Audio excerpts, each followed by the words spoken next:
Trump calls for strict voter ID laws, which critics say disenfranchise the poor and minorities. President Donald Trump tweeted on Thursday morning about the end of his voter fraud commission, blaming states for refusing to hand over voter data. Many mostly Democrat states refused to hand over data from the 2016 election to the Commission on Voter Fraud. Trump tweeted, "They fought hard that the commission not see their records or methods because they know that many people are voting illegally. System is rigged, must go to voter ID.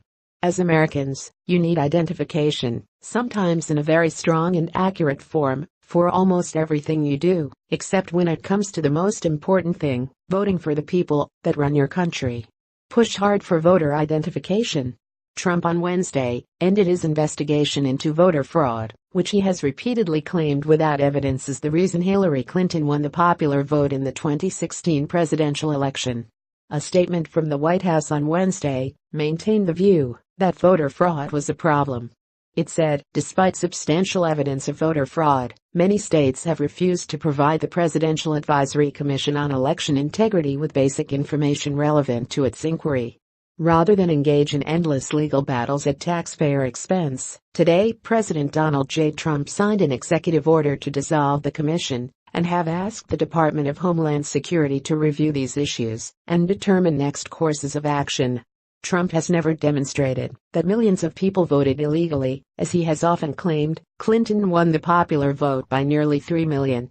At the same time, many civil rights advocates denounced voter identification requirements as a large-scale driver of disenfranchisement because certain groups are less likely to have the proper identification. The American Civil Liberties Union opposes voter ID requirements, saying they disproportionately affect low-income, racial and ethnic minorities, the elderly, and people with disabilities. Though no evidence suggests that a significant number of U.S. citizens illegally voted in 2016, voter registration is not without its quirks.